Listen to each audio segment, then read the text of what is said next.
Current affairs पढ़ेंगे, ठीक है। यूपी पीसीएस के लिए करंट अफेयर्स सबसे इंपॉर्टेंट है। लगभग 25-30 सवाल आते हैं यूपी पीसीएस क्या, बाकी और पीसीएस और भी एग्जाम्स के लिए अच्छा खासा पोर्शन जो है करंट अफेयर्स के लिए आता है, ठीक है। जैसे जैसे लेवल बाकी एग्जाम्स का बढ़ रहा है, करंट अफेयर्स में जो अब यूपी पीसीएस का और बाकी एग्जाम्स का जो करंट अफेयर्स उसमें बहुत डिफरेंस रह नहीं गया, लगभग उसी लेवल की चीजें अब आती हैं, ठीक है।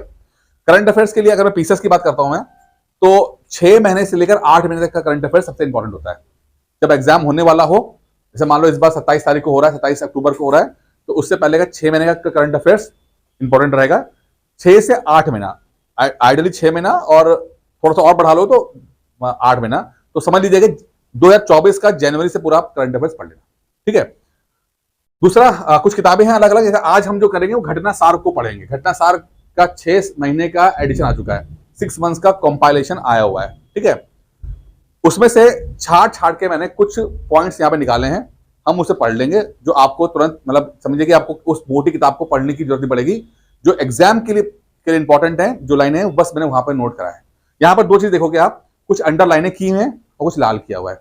तो अंडरलाइन चीज को आप नोट करना और लाल वाले को अपने नोट करना। जब आप नोट्स बनाओगे तो अंडरलाइन वाले को नोट करना और डैश करके आंसर नोट कर लेना, ठीक है। आपका छोटा सा एक नोट्स बनना शुरू हो जाएंगे, ठीक है।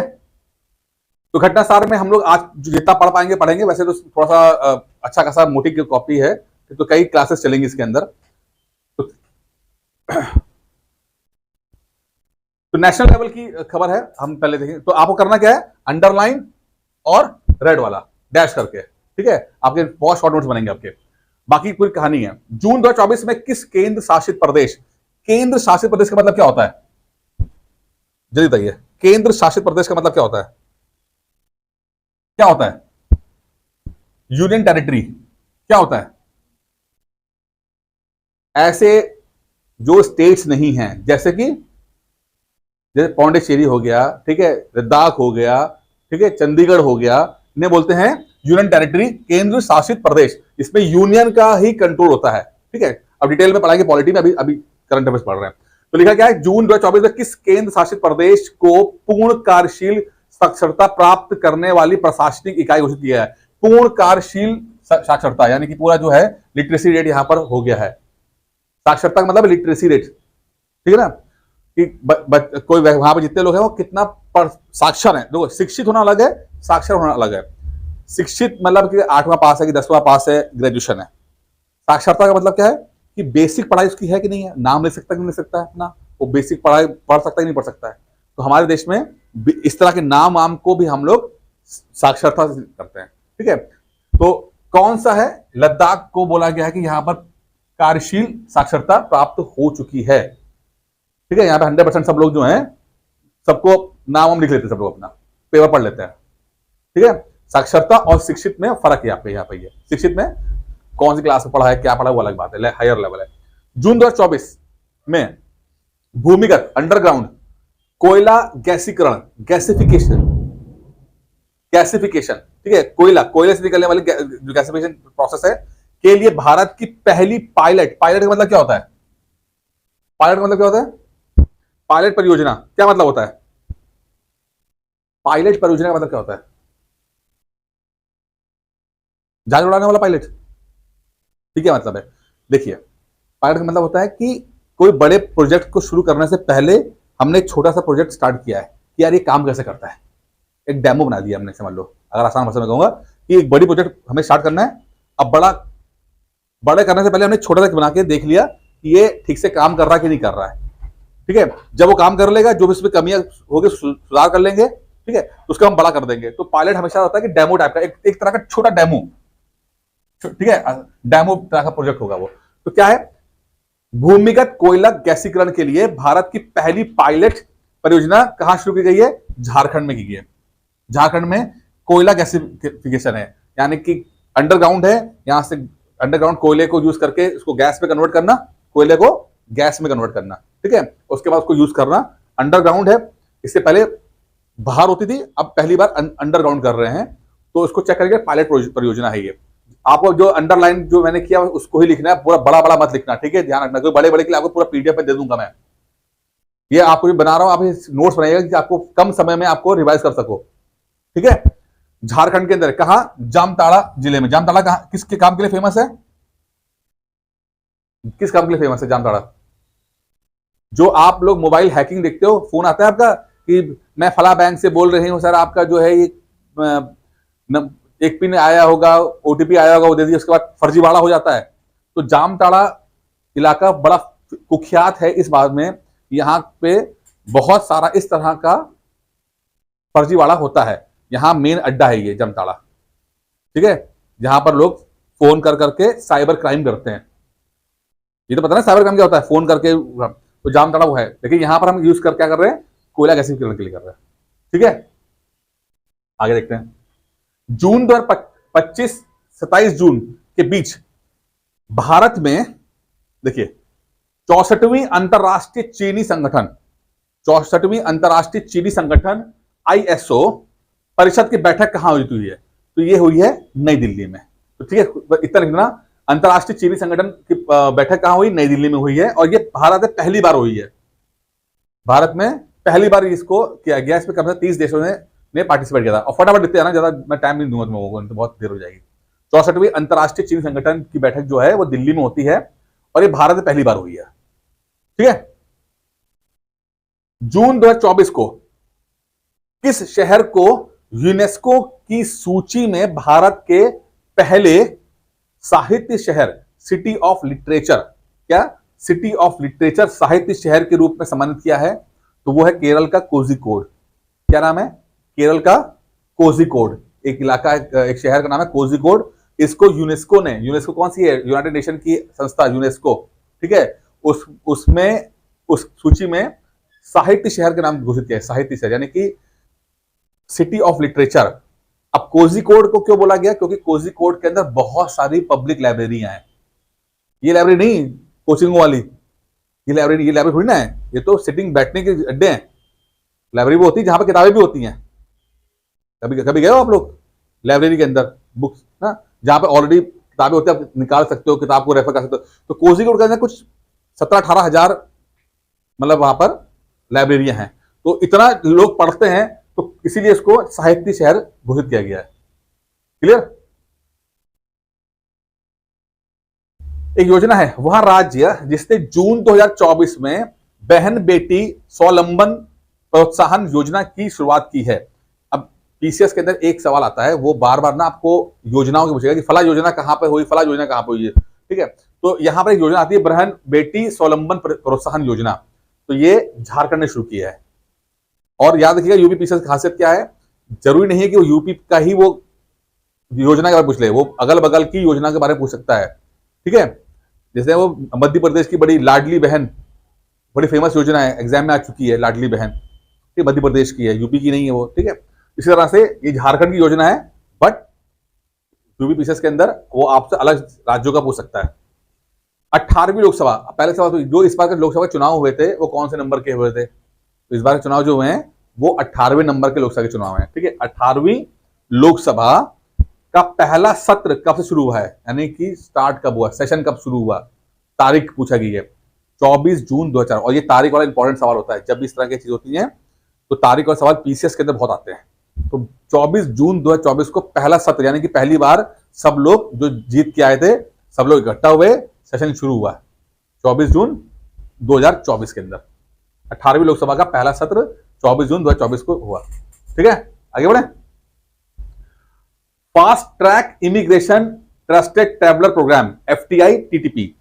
फास्ट ट्रैक का मतलब क्या होता है? फटाफट, जल्दी। ठीक है, फटाफट। इमिग्रेशन का मतलब क्या होता है? जो लोग दिल्ली मतलब बाहर जा रहे होते हैं, ठीक है, मतलब देश छोड़ के जाना है, देश से वापस आना, इस जो आपका जो माइग्रेशन होता है, इमिग्रेशन या इमिग्रेशन, दोनों जो होते हैं, आना जाना जो है, वो ट्रैवल प्रोग्राम को शुरू करने वाला हाल में ही देश का पहला हवाई अड्डा कौन सा है?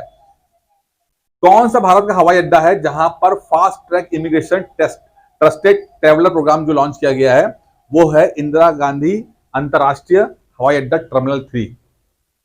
मतलब यहां पर क्या है, इस एयरपोर्ट के ऊपर टर्मिनल 3 के अंदर, तो वहां पर भी टर्मिनल अलग है, 1, 2, 3 सबके अलग अलग होते हैं। तो 3 वाले में ये सिस्टम बनाया गया कि फटाफट लोग आएंगे, उनका जो प्रोसेस फटाफट हो जाएगा। ठीक है ना, फटाफट उनकी जो भी जांच करनी है, डॉक्यूमेंट जांच करना है, क्या करना है, फटाफट हो जाएगा, टाइम ना लगे, इसलिए फास्ट ट्रैक बोल दिया गया इसको। ठीक है। दिल्ली का यही जो हवाई अड्डा है, ये सबसे बिजी हवाई अड्डों में से भी आता है, लगभग 8वां रैंक है इसका दुनिया के अंदर सबसे ज्यादा बिजी हवाई अड्डों में। लगातार जहाज आ रहे हैं, लगातार जहाज जा रहे हैं। ठीक है। तो इंदिरा गांधी हवाई अड्डा जो है दिल्ली का इंदिरा गांधी अंतरराष्ट्रीय हवाई अड्डा। ठीक है। उड़ीसा के कटक, बहुत इंपॉर्टेंट सवाल है ये, से बीजेपी सांसद जिन्होंने 18वीं लोकसभा का प्रो टर्म स्पीकर बनाया गया। अब सवाल तो यही कि ये प्रो टर्म स्पीकर कौन होता है, ये कौन होता है?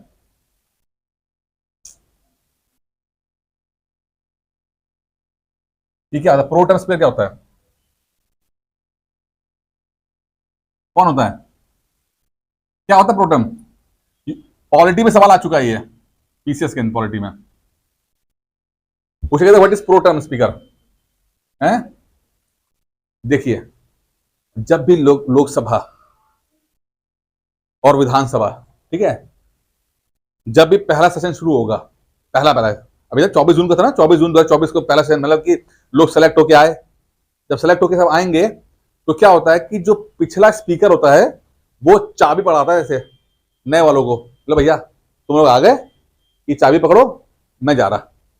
पुराना वाला स्पीकर, ध्यान रखना, यानी कि 17वीं लोकसभा का जो स्पीकर होगा वो चाबी पकड़ा के चला जाएगा।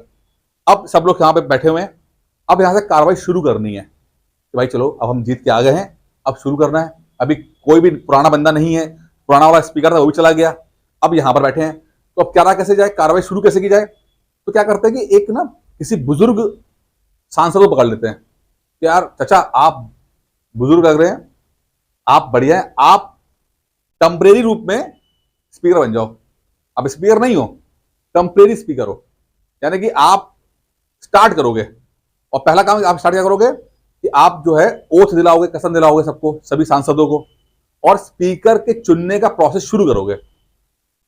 स्पीकर के चुनने का प्रोसेस शुरू करोगे। अभी स्पीकर ने तो किसी एक बुजुर्ग आदमी को बिठा दिया गया है, पुराना जो एमपी होगा, तो वही उसको बोला गया प्रो टर्म स्पीकर। ठीक है। टेम्परेरी होता है, एक दिन या 2 दिन के लिए बनता है। काम क्या होता है कि किसी तरह स्पीकर चुन लिया जाए, और जैसे स्पीकर चुन लिया जाता है ये चला जाता है। ठीक है। तो हर बार आपसे टेक्निकल सवाल पूछा था, और आपसे ये पूछा गया था कि कौन इस बार बनाया गया है, तो भर्तृहरि मेहताब को प्रो टर्म स्पीकर बनाया गया है। भर्तृहरि मेहताब। ठीक है। समझ में आ रहा है क्या क्या बात कर रहे हैं, टेक्निकल बात। ठीक है। चलिए, वर्ल्ड क्राफ्ट काउंसिल, क्राफ्ट क्या होता है? हैंडीक्राफ्ट होता है, हाथ से बनाई हुई चीजें जो होती है वो हैंडीक्राफ्ट कहते हैं उसको हम लोग ना। तो कोई हमने मिट्टी का बना दिया, कोई उसका बना दिया, जो क्राफ्ट उसको बोलते हैं। वर्ल्ड क्राफ्ट काउंसिल ने भारत के किस शहर को जून 2024 में वर्ल्ड क्राफ्ट सिटी का टैग दिया है? ये अच्छा क्वेश्चन है। वर्ल्ड क्राफ्ट सिटी, यहां पर मतलब कि ऐसे शहर जहां पर बहुत सारे क्राफ्ट बनाए जाते हैं, चाहे कपड़े के ऊपर क्राफ्ट बनाए जाते हैं, चाहे कागज के ऊपर बनाए जाते होंगे, चाहे लकड़ी के बनाए जाते हैं, तो वो कहां बनाया गया है? श्रीनगर के। श्रीनगर कहां पर है? जम्मू कश्मीर की राजधानी श्रीनगर। ठीक है ना। क्या है? वर्ल्ड क्राफ्ट सिटी का टैग लगा है इसको। ठीक है। जून 2000 जून 25 जून 2024 को, अब देखिए, केंद्रीय स्वास्थ्य मंत्री यानी हेल्थ मिनिस्टर कौन है? जेपी नड्डा। कौन है? जेपी नड्डा ने डायरिया डायरिया से जुड़े किस अभियान का शुभारंभ किया है? राष्ट्रीय स्टॉप डायरिया अभियान 2024। तो स्टॉप डायरिया अभियान 2024 में सवाल पूछा जाएगा, तो पूछा है किसने शुरुआत की है, उद्घाटन किसने किया है, शुभारंभ किसने किया है? मोदी जी ने नहीं किया है, स्वास्थ्य मंत्री ने किया है। ठीक है। नहीं तो आदमी वहां मोदी जी पर टिक करके चला आता है। स्वास्थ्य विभाग, स्वास्थ्य वाला काम, स्वास्थ्य मंत्री जेपी नड्डा।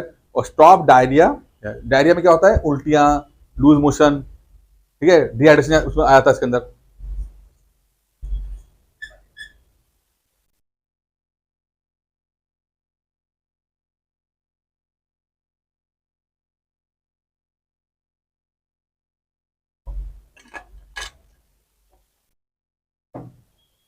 है ना? ठीक है, समझ में आ रहा है? आगे बढ़े। हाल ही में वन्य जीव विशेषज्ञ वाइल्ड लाइफ एक्सपर्ट द्वारा पहली बार किस राष्ट्रीय उद्यान नेशनल पार्क में धारीदार सिसिलियन इच्थियोफिस स्पीसीज, ठीक है, की उपस्थिति का दस्तावेजीकरण किया गया है? एक ना, एक तरह का जीव है जो पानी में दलदली इलाके में रहता है, ठीक है, धरती के अंदर भी रहता है, धरती के बाहर भी रहता है। एक लंबा सांप नुमा होगा, सांप नहीं होगा, गोल गोल सा सांप नुमा होगा, ठीक है, वो जीव है। इसका नाम है, क्या नाम है? धारीदार सिसिलियन टाइप का है, ठीक है, गोल गोल सा, जैसे क्या बोल रहे हैं, लंबा सा गोल गोल सा होगा, सांप की तरह आकृति का होता है, गोल गोल होता है, लेकिन सांप नहीं होता है। तो वो पहली बार जो है उसका जो है वो दस्तावेजीकरण कराया गया है, यानी कि उसके डॉक्यूमेंट्स सबमिट किए गए हैं। इसका नाम है सिसिलियन, धारीदार सिसिलियन। वो काजीरंगा नेशनल पार्क में किया गया है। काजीरंगा नेशनल पार्क कहां पर है? असम, ठीक है। काजीरंगा कहां है और किसके लिए फेमस है? ए सिंगल हॉर्न राइनोसोरस, एक सींग वाला गैंडा, ठीक है, उसके लिए फेमस है काजीरंगा नेशनल पार्क। जून 2024 में जारी दुनिया के 180 देशों में पर्यावरण प्रदर्शन सूचकांक, इंपॉर्टेंट है, पर्यावरण प्रदर्शन सूचकांक, यानी कि पर्यावरण के ऊपर जो है एक जो इंडेक्स था, उसमें भारत की रैंक पूछी गई है।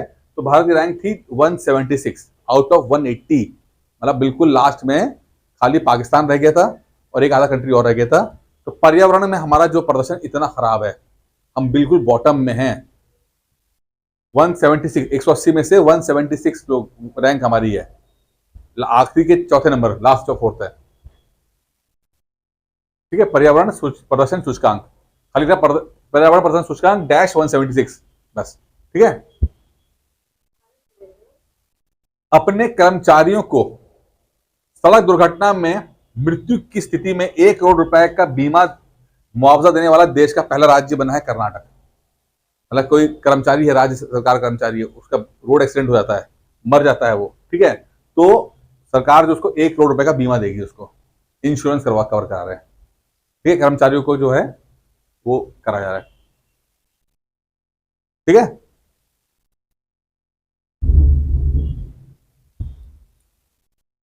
देश की शीर्ष गैस आपूर्ति करती कंपनी, यानी गैस की सप्लाई करने वाली कंपनी जो है, ने कहां पर गेल, गेल क्या है?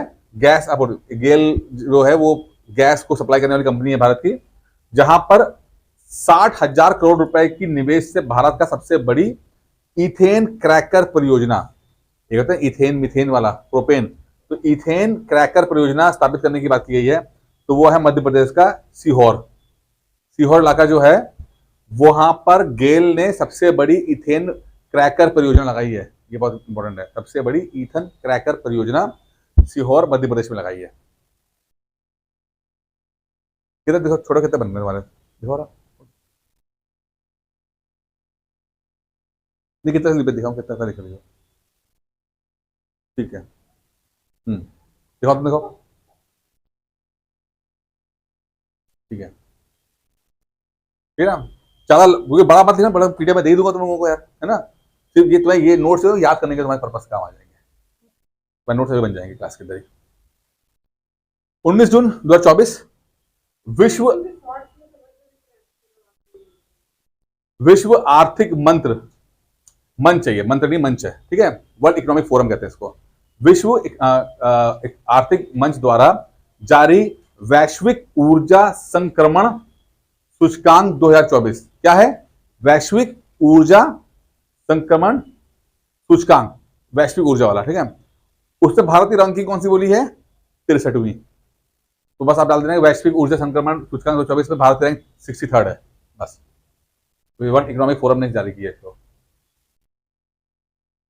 ठीक है। जून 2024 में प्रधानमंत्री नरेंद्र मोदी ने कहां पर स्थित नालंदा विश्वविद्यालय के नए परिसर का उद्घाटन किया है? नालंदा विश्वविद्यालय फेमस रहा है किस काम के लिए? सुना है नाम नालंदा का?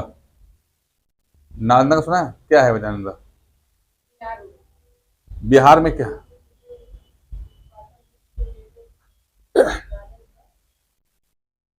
ना, सिर्फ गौतम बुद्ध नहीं है, हिंदुज्म, बुद्धिज्म, जैनिज्म, इनके संबंधित वहां पर बहुत बड़ा एक जमाने का बहुत बड़ी यूनिवर्सिटी हुआ करती थी। 10,000 से ज्यादा बच्चे पढ़ा करते थे, इतना बड़ी यूनिवर्सिटी हुआ करती थी।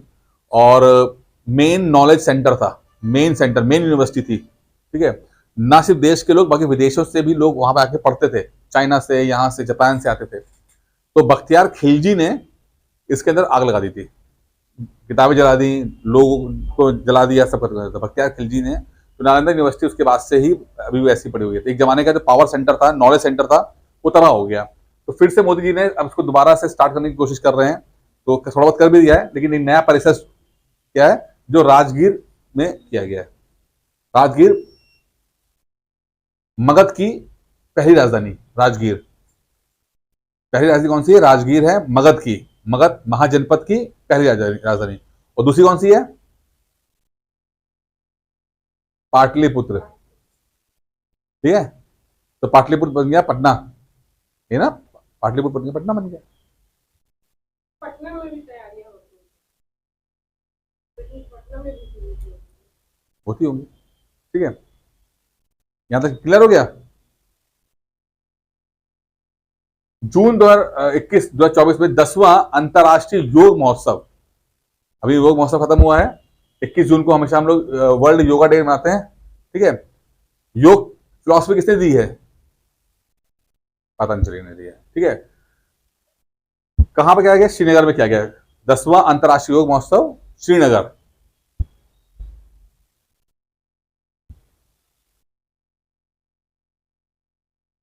पृथ्वी विज्ञान मंत्रालय, भारत सरकार ने मौसम संबंधी जानकारी से अद्यतन रहने के लिए हाल में किस नाम के 2 ऐप जारी किए? देखिए, मौसम, पृथ्वी विज्ञान मंत्रालय ने किया, तो ये भी अपने आप इंपॉर्टेंट है यार, ये इसको जान रहे हैं। पृथ्वी विज्ञान मंत्रालय,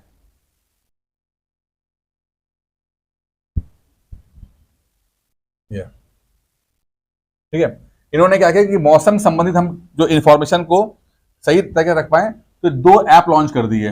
एक का नाम है दामिनी और दूसरे का नाम है मेघदूत।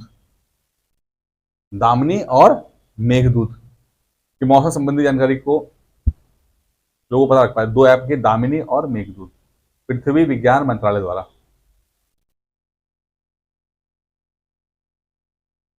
ठीक है, ऐप समझ आए कि वो लोग यहां देख सकते हैं कि भाई मौसम कैसा है, कैसा नहीं है। दामिनी और मेघदूतम द्वारा, किसके द्वारा रचित किताब है? कालिदास ने मेघदूतम लिखी। ठीक है, ऑपरेशन मेघदूत क्या है? ऑपरेशन मेघदूत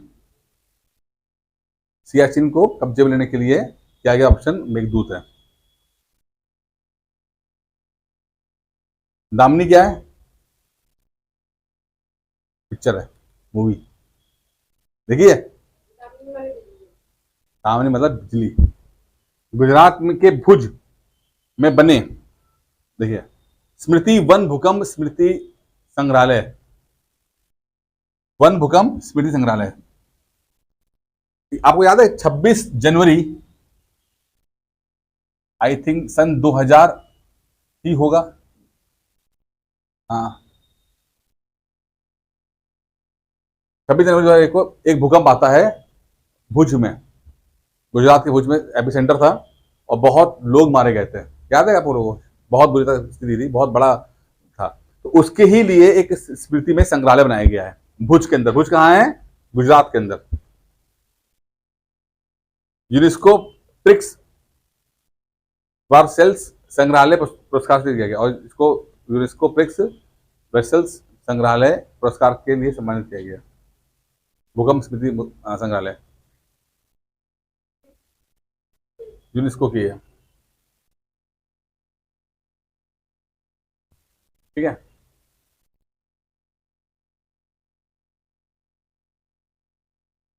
यूनेस्को प्रिक्स वर्षकर सम्मान प्रतिवर्ष असाधारण वास्तुकला और शिल्प के लिए दिया जाता है। चलिए, दुनिया का सबसे ऊंचा स्टील आर्क रेल ब्रिज कहाँ है? स्टील आर्क रेल, ऐसा स्टील आर्क हुआ ना, आर्क ऐसा बना होता ना, याद होता, मतलब नदी बह रही है, हाँ,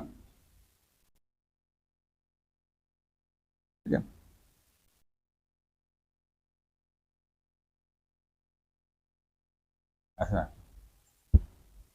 ठीक है। तो स्टील आर्क रेलवे ब्रिज सबसे ऊंचा, ऊंचा मतलब क्या है, नदी यहां बह रही है, ये हाइट जो होगी, ठीक है। कौन सी नदी में है? चेनाब।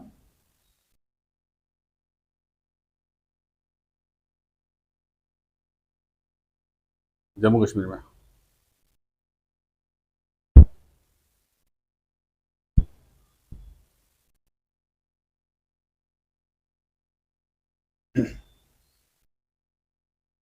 चेनाब में कौन सी नदी मिलती है?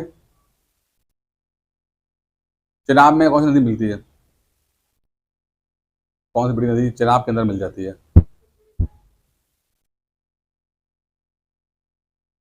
कौन सी होती है चेनाब में? तो जा, चेनाब में कौन सी मिलती है? और बाद में चेनाब किसमें मिलती है? चेनाब में झेलम मिलती है, और बाद में ये जाके रावी में मिल जाती है। हाँ, सोते रहो तुम लोग, हाँ। तो कल ही पढ़ाया था मैंने, तुम लोग कल परसों में बिल्कुल भूल गए। रिवीजन तो करना ही नहीं है, और क्या एकदम खाई हुई है।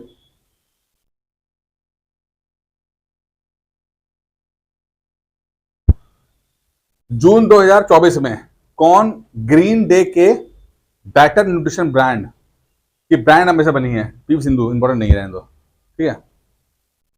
हाल ही में नीले रंग की चींटियां, बहुत इंपॉर्टेंट है ये, नीले रंग की चींटियां कहां मिली है? अरुणाचल प्रदेश। अरुणाचल प्रदेश, नीले रंग की चींटियां, बहुत इंपॉर्टेंट है ये।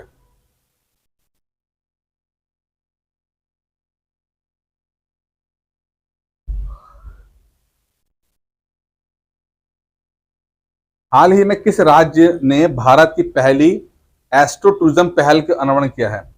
एस्ट्रो टूरिज्म पहल, ठीक है, मत लिखना, उत्तराखंड में, ठीक है। नई दिल्ली स्थित सेना का वह अस्पताल जहां अत्याधुनिक त्वचा बैंक बनाया गया है, रिसर्च एंड रेफरल अस्पताल, एक यहाँ पे ताशा भरे लिखा हुआ है, त्वचा होता है, ठीक है, ठीक है। रिसर्च एंड, लो देख लो, रिसर्च एंड रेफरल अस्पताल जो है दिल्ली में बनाया गया सेना द्वारा, वहां त्वचा बैंक बनाया गया है। जोशीमठ का नाम बदल दिया गया है, क्या रखा गया है? ज्योतिर्मठ, ज्योतिमठ, जोशीमठ का नाम रखा गया, ज्योतिर्मठ कर दिया।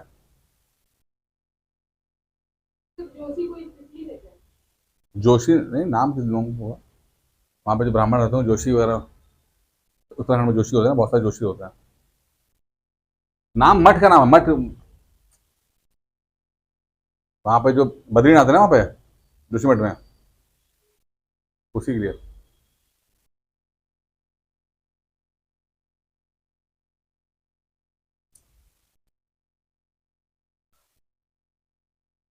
अमेरिकी अंतरराष्ट्रीय एजेंसी नासा भारत के किस आईआईटी के साथ मिलकर मल्टी ड्रग प्रतिरोधी रोग जनकों पर शोध कर रही है?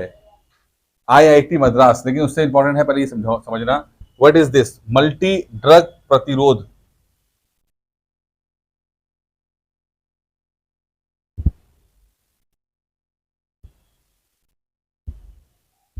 एक ना देखो, पता क्या है, मान लो कि एक व्यक्ति को एक दवाई दी गई, इंजेक्शन लगाया गया, ठीक है। अब जैसे इंजेक्शन लगाया गया, इसने वो ठीक तो हो गया, लेकिन उसने अपनी बॉडी पे थोड़ी सी इम्यूनिटी जो है डेवलप कर ली, ठीक है।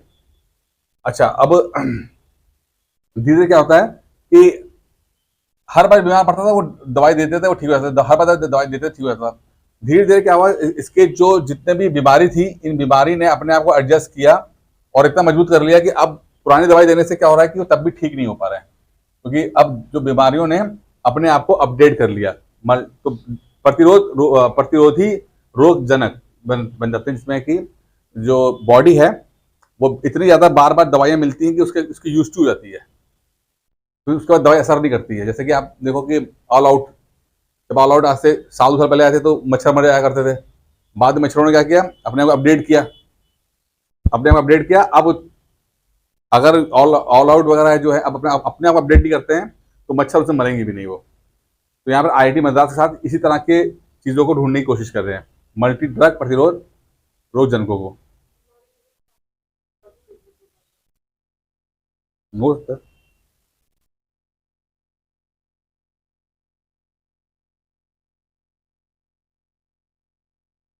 पहली महिला हेलीकॉप्टर पायलट अनामिका राजीव, तो पहली महिला। ठीक है।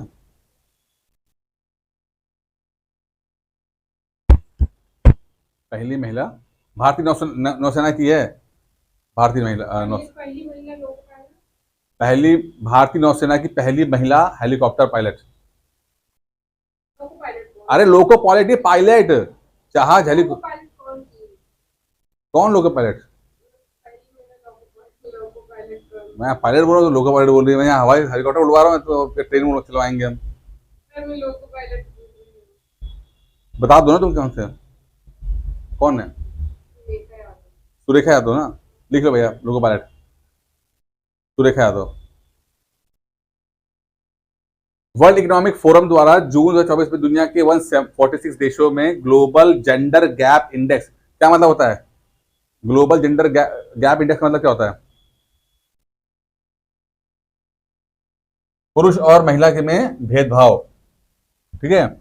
ग्लोबल जेंडर गैप इंडेक्स, पुरुष और महिला के बीच में जो भेदभाव है उस पे भारत की रैंक है 129, यानी कि बहुत ही खराब, कि स्त्री और पुरुष के बीच में बहुत ज्यादा गैप है, बहुत गैप है। 129। है तो नहीं? है? तो बता दो, ये लिख लिया। जेंडर में मतलब स्त्री है, पुरुष है, है नर या नारी है, क्या है, और गैप इन दोनों के बीच में कितना गैप है। जून 2024 में भारत किस ग्रीन हाउस गैस का दुनिया का सबसे बड़ा उपभोक्ता बन के उभरा है? स्रोत स्रोत बन के उभरा है, मतलब कि पहले समझो, यहाँ पे ग्रीन हाउस गैस क्या होती है ये बताओ मेरे, क्या होता है ग्रीन हाउस गैस? ग्रीन हरित गैस क्या होता है? अरे ग्रीन हाउस गैस क्या होती है? हैं?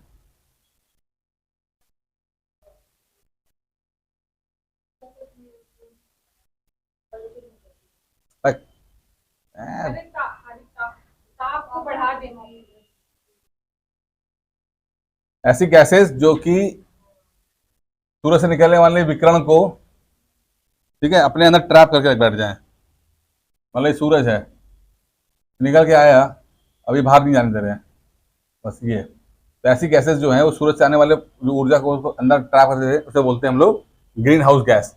ये अच्छा भी है और बुरा भी है। अच्छा ये था कि इससे जीवन शुरू हो सका हमारे देश, हमारे दुनिया में। और बुरा ये है कि इसको अगर एक्सेसिव यूज करते हो, जरूरत से ज्यादा यूज करते हो, तो गर्मी ज्यादा बन जाती है और फिर यहाँ पर जो ग्लेशियर वगैरह हैं वो सब पिघलना शुरू हो जाते हैं। तो इसका सबसे बड़ा जो है वो शोर बन के उभरा है इंडिया। पहला कौन है?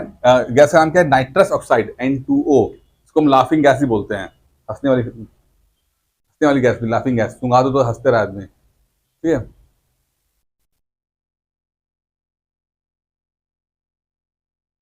लगभग 11% ये करते हैं और 16% चाइना करता है, दूसरा सबसे बड़ा है।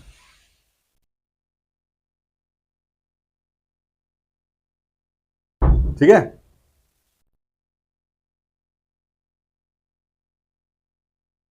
N2O लाफिंग गैस है, पूछ लेगा आपसे वो। ठीक है। जून 2024 में मध्य प्रदेश सरकार ने कूनो राष्ट्रीय उद्यान के अलावा किस अन्य वन जीव अभयारण्य में चीतों को रखने की घोषणा की है? तो चीते जो आते हैं आपके साउथ अफ्रीका से, आज से बोत्सवाना से आते हैं चीते, जरा चीते आए हैं हमारे देश में, बहुत सारे चीते साउथ अफ्रीका से आए हैं। तो उनको अभी तक हम लोग कहाँ रखते थे? कूनो राष्ट्रीय उद्यान, वहां रखा जा रहा था। ठीक है। अब ये मध्य प्रदेश में था, इसके बदले में एक जगह और कर दिया है, वो है गांधी सागर वन्य जीव अभयारण्य में कर दिया। थोड़ा सा अलग अलग कर दिया कि भाई अगर मानो किसी एक को बीमारी लग जाए तो बाकी को ना लग जाए। गांधी सागर।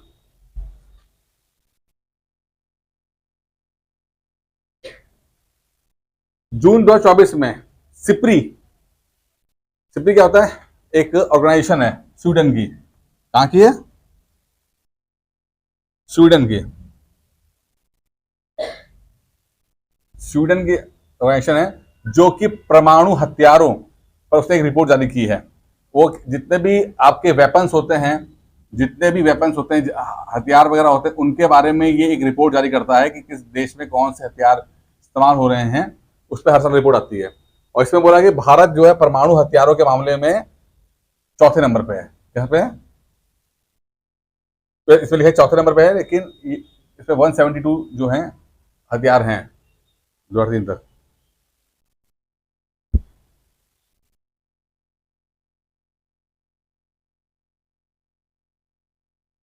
172 पेश कर। केंद्रीय पर्यावरण, वन एवं जलवायु परिवर्तन मंत्रालय ने जून 2024 में बिहार के किन दो स्थलों को अंतर्राष्ट्रीय महत्व की नवीनतम आर्द्रभूमि के रूप में अधिसूचित किया है? देखो, नवीनतम मतलब नया, लेटेस्ट।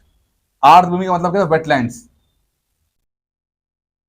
यानी कि तालाब टाइप के, तालाब वगैरह, पोखर, जो दलदल। ठीक है।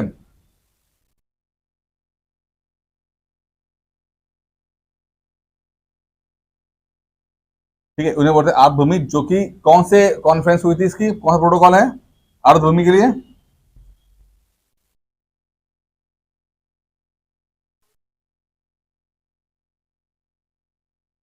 ठीक है, ईरान के अंदर है ये, रामेश्वर। ठीक है। उसने दो स्थानों को बोला है, एक है नकटी और दूसरा है नागी पक्षी अभयारण्य। नकटी और नागी पक्षी अभयारण्य जो है, उसको नए जो आपकी आर्द्रभूमि है उसमें सूचित किया है।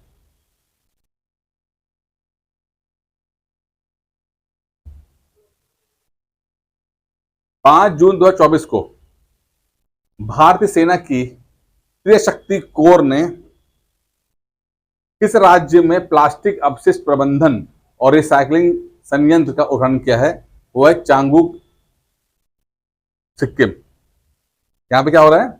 रिसाइकलिंग संयंत्र का है, रिसाइकलिंग प्लांट, कि भाई जो आपके पास वेस्ट मटेरियल आता है उसको अब दे दो, हम उसका एक संयंत्र बना लेंगे। इसका नाम है चांगुक, जो कि पूर्व सिक्किम में है ये, चांगुक।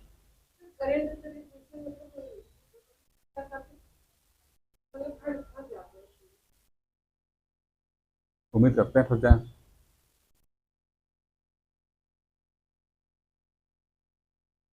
प्रधानमंत्री नरेंद्र मोदी के नेतृत्व में 9 जून 2024 को तीसरी बार गठित एनडीए की सरकार में कुल कितनी महिला मंत्रियों शपथ ली है? 7 महिला मंत्रियों ने। बहुत इंपॉर्टेंट सवाल है ये, महिलाओं के ऊपर 100% आने वाला है कुछ ना कुछ।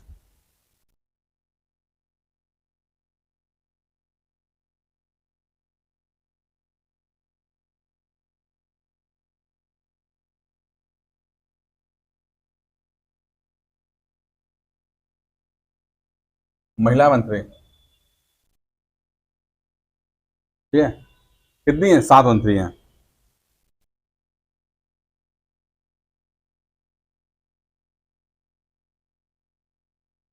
अच्छा, उड़ीसा का नया मुख्यमंत्री कौन है? मोहन मांझी। ठीक है, क्योंकि जो आपके कौन थे वो,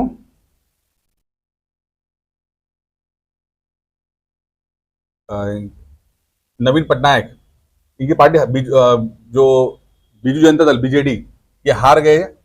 और पिछले 25 साल से जो थे वो तख्ता पलट हो गया, और भारतीय जनता पार्टी के मोहन मांझी जो है आ गए। और ये बहुत इंपॉर्टेंट है ये, क्योंकि मोहन मांझी हो उड़ीसा के, चाहे मोहन यादव हो आपके मध्य प्रदेश के, और तो शर्मा कौन से हैं वो राजस्थान वाले, शर्मा है कोई, वो राजस्थान के हैं। तो नए वाले जितने भी मुख्यमंत्री बने हैं सब इंपॉर्टेंट हैं। ठीक है, नए वाले मुख्यमंत्री जितने बने हैं, 3-4 बने हुए हैं, ये बहुत इंपॉर्टेंट है ये। मोहन मांझी, एक है जीतन राम मांझी, नाम सुना है? सुना ना? कहाँ के हैं मंत्री, नेता कहाँ, किस राज्य के नेता हैं? बिहार के नेता भैया, जीतन राम मांझी। बिहार के मुख्यमंत्री भी रह चुके हैं, याद है? नहीं पता। तो मुख्यमंत्री नहीं बता आपको। मई 2024 में जारी टाइम्स हायर एजुकेशन की यंग यूनिवर्सिटी रैंकिंग, क्या है यंग यूनिवर्सिटी रैंकिंग, तो भारतीय विश्वविद्यालय में से किसे स्थान मिला है। तो वैसे तो जो हायर एजुकेशन की बात हो रही है और यंग यूनिवर्सिटी रैंकिंग है, जिसमें भारतीय विश्वविद्यालयों में सबसे ऊपर जो स्थान मिला है वो महात्मा गांधी विश्वविद्यालय केरल को मिला है। महात्मा गांधी विश्वविद्यालय केरल को हाई रैंकिंग यूनिवर्सिटी मिला हुआ है। चलो ठीक है। World cyber crime index 2024, cyber क्या होता है, कंप्यूटर, ऑनलाइन, मोबाइल, साइबर, ठीक है, वहां पर क्राइम हो रहा है, तो उस क्राइम में भारत की रैंक दी गई है 10वीं, यानी कि दुनिया में बहुत ज्यादा तादाद में भारत के अंदर क्राइम होते हैं। और मैंने अभी एक शहर का नाम बताया था आपको जहां पर जो है साइबर क्राइम का अड्डा है, वो शुरू में ही बताया था मैंने आपको, कौन सा था वो है, किस राज्य में था ये बताओ। अच्छा कहाँ, तो बताओ क्यों तुम, साइबर साइबर क्राइम के लिए भारत में एक बहुत बड़ा अड्डा है, जो कौन सा शहर है, कौन सा शहर का नाम क्या है, जमताड़ा है, झारखंड वाला, वेब सीरीज भी आई हुई है इसमें तरह की। तो भाग रैंक तो 10वीं रैंक है, अच्छी खासी रैंक है। तो थोड़ा सा और कर लो, उसके बाद खत्म करते हैं आज का। मई 2024 में इंडियन एयरफोर्स ने आगरा, इंपॉर्टेंट है देखो, पढ़ा, आगरा, ठीक है, आगरा के मलपुरा ड्रॉपिंग जोन में एक पोर्टेबल हॉस्पिटल का परीक्षण किया है। पोर्टेबल हॉस्पिटल, उसका नाम क्या है, वो है भीष्म। क्या है, Bhishma, battle field health information system for medical services. अब देखो बड़ा इंटरेस्टिंग बात, सवाल इस पर आने वाला है, 3 सवाल बनेंगे इसमें से। भीष्म क्या है, एक बड़ा डब्बा है, उस डब्बे के अंदर कुछ 36 छोटे डब्बे हैं, ठीक है, और ये क्या करते हैं, अगर मान लो कहीं पर लड़ाई हो रही है या आपदा वगैरह आ रखी है, तो ये वहां पर इन बड़े डब्बों को डाला जाता है और एक एक डब्बे के अंदर से हॉस्पिटल बन जाता है। क्या बनता है, हॉस्पिटल, मतलब कि 2 घंटे के अंदर आप एक आप हॉस्पिटल तैयार कर सकते हो, यहाँ पर ठीक ठाक सा, अगर युद्ध हो रहा है या आपदा आ रखी है तो पूरा सिस्टम तैयार हो जाएगा, ठीक है। ये पोर्टेबल हॉस्पिटल है, ठीक है, और इसका नाम है भीष्म। क्लियर हो गया यहां तक। और कहां पर इसका प्रशिक्षण हुआ, आगरा में हुआ, ठीक है। अच्छा, अब इंपॉर्टेंट क्या है कि अभी मोदी जी गए थे यूक्रेन, गए थे यूक्रेन, तो वहां पर मोदी जी ने 4 भीष्म जो हैं वो गिफ्ट किए हैं यूक्रेन को। 4 भीष्म जो हैं वो यूक्रेन को गिफ्ट किए हैं, तो लिख लो ये इसी के आगे, यूक्रेन को गिफ्ट किए, ठीक है, 4, कि भाई अगर तुम्हारे देश में युद्ध हो रहा है, रशिया और यूक्रेन में लड़ाई हो रही है, तो थोड़ा सा उन्होंने दे दिया इस चीज को, ठीक है।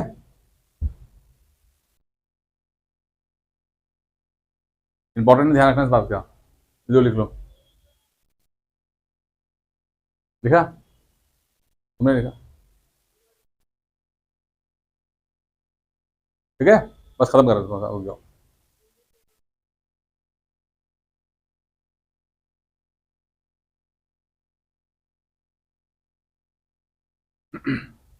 भारत का वह महाकाव्य जिसकी पांडुलिपि को मई 2024 में यूनेस्को की मेमोरी ऑफ द वर्ल्ड की सूची में शामिल किया गया है। यूनेस्को की मेमोरी ऑफ द वर्ल्ड की सूची में शामिल किया गया है रामचरितमानस की पांडुलिपि को। तो रामचरितमानस है उस किताब की पांडुलिपि। पांडुलिपि क्या होती है, क्या होता है पांडुलिपि, पांडुलिपि क्या होता है, वो लिपि जो हाथ से लिखी जाती है, हाथ से लिखी जाती है, मैन्युस्क्रिप्ट, क्या बोलते हैं, मैन्युस्क्रिप्ट, मैन्युस्क्रिप्ट होता है, हाथ से लिखी हुई चीजों को बोलते हैं पांडुलिपि। तो रामचरितमानस की हाथ से लिखी हुई मैन्युस्क्रिप्ट है, उसको मेमोरी ऑफ द वर्ल्ड की सूची में शामिल किया गया है,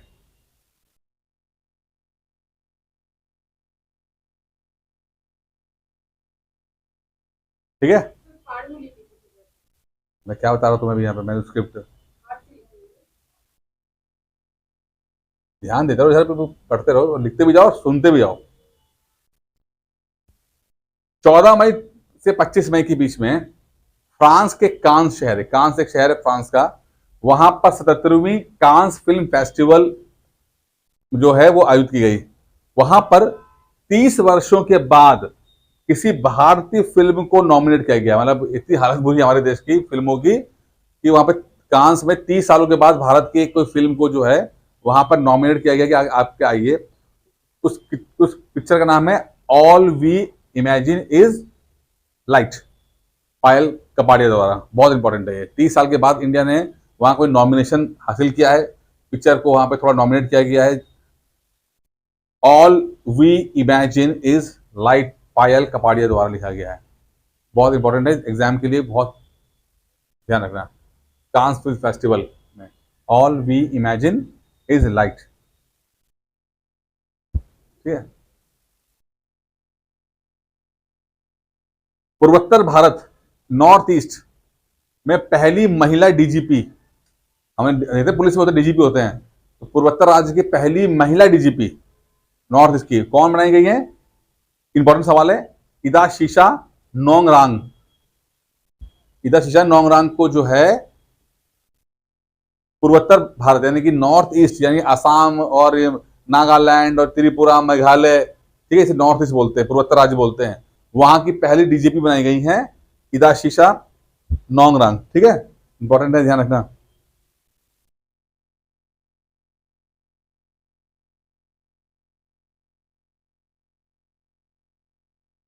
एक आपका इंपॉर्टेंट है कि 24 डेट लाइट पत्रिका की ग्लोबल डिस्ट्रीब्यूटर सूची में शामिल होने वाली भारतीय स्टार बनी है दीपिका पादुकोण, खास नहीं है। अच्छा, वर्ल्ड इकोनॉमिक फोरम, विश्व आर्थिक मंच द्वारा 21 मई 2024 को जारी यात्रा और पर्यटन विकास सूचकांक, यात्रा और पर्यटन सूचकांक 2024 में भारत को कौन सी रैंक दी गई है? 39।